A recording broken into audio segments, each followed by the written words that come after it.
What's up, guys? It's Mike for Sim Racing 604 and welcome back to Assetto Corsa. We are here in the garage with this beautiful RSX Vortex. So this is obviously Race Sim Studios' take on the Dodge Viper.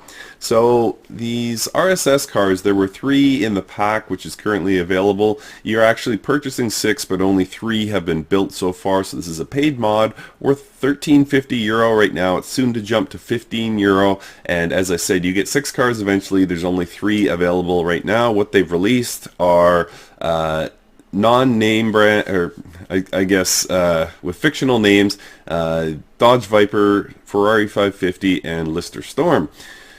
So all 3 cars, if you saw my review, I believe they're fantastic, and I know they've done, they're generally well received in the Assetto Corsa modding community. I think RSS, everything they do is phenomenal, really, and I think these cars are no different. With this improvement, there's a lot of anticipation, or excuse me, with this update, there's a lot of anticipation.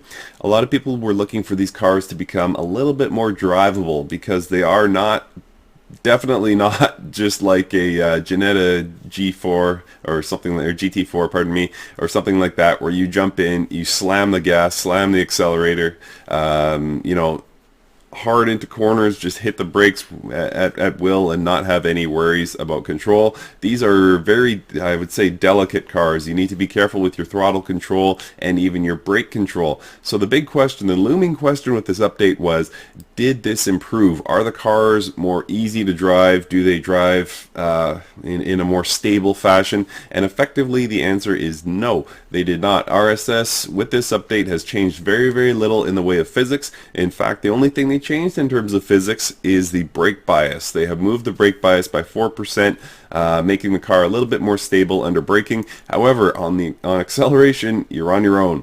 So I will say that 4% did make a slight difference. I've done some test laps with this car, and it did make a bit of a difference under braking, but not a huge sweeping improvement to the overall drivability, really, of this car.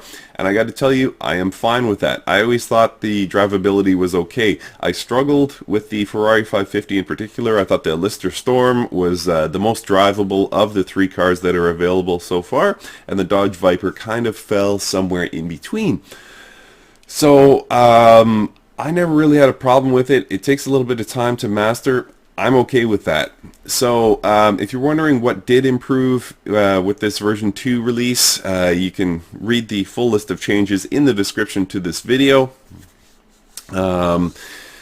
Overall, it's mostly visuals. They fixed a bunch of little visual bugs that, quite frankly, I did not notice. I know there's a timer now inside the Vortex, and I think it's really... Oh, sorry, inside the Tornado. I get those two confused. Inside the Tornado, there's now a little timer thing that's fully functional, and I really think it's an awesome visual improvement. I don't believe that was in version 1. I might be mistaken about that, but as far as I know, that little timing device was not inside the Tornado in version 1, and I really, really love the visual improvement.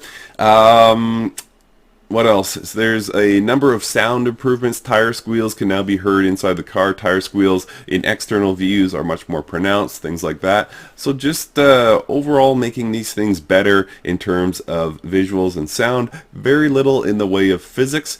So let's get out there on the track and we'll take a listen, take a look at, I guess we'll drive the Tornado. That probably makes more sense.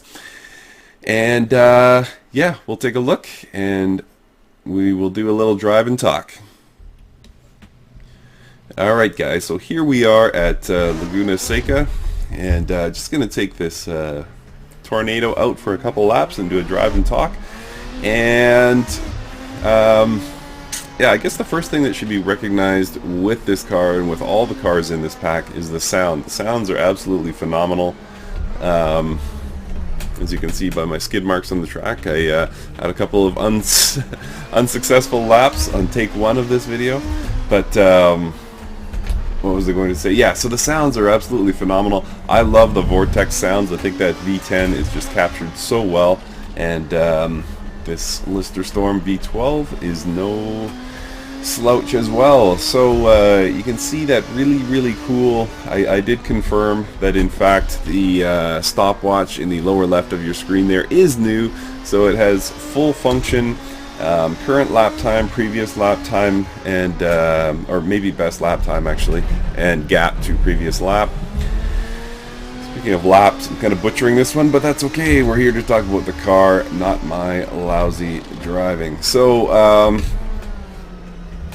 yeah, all in all, I was going to mention that if you struggled with this car before, if you thought this was too tough to drive, I would get it. This is not a pickup, jump in and blast the accelerator kind of car, but I love it. I think the challenge is more than fair, especially in this Lister Storm, or whatever they choose to call it. Oh, by the way, the fourth car has been announced. It is, they're calling it a Lanzo, but it's very much a Lamborghini V12. So we're looking for that. I doubt it'll be this month. I'm thinking February.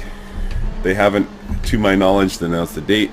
They just have shown their progress on it, and it looks phenomenal. So I cannot wait for that. So overall, guys, this pack, slight improvements. I don't think it was the sweeping physics improvements a lot of people were looking for, but I think you will be happy if you purchase this pack no matter what. And like I said, you get 3 now while it's on sale for 10% off, and then a further 3 will be included for free to all those who pre-purchased the pack and got the first 3. So I would say do yourself a favor if you have €13.50, or I guess that's about 15 US. I think you will not be disappointed in this pack. There's just a lot to love. Not so much in my driving, but a lot to love about this pack. Alright guys, that's going to do it. Thanks so much for watching, and we will see you next time.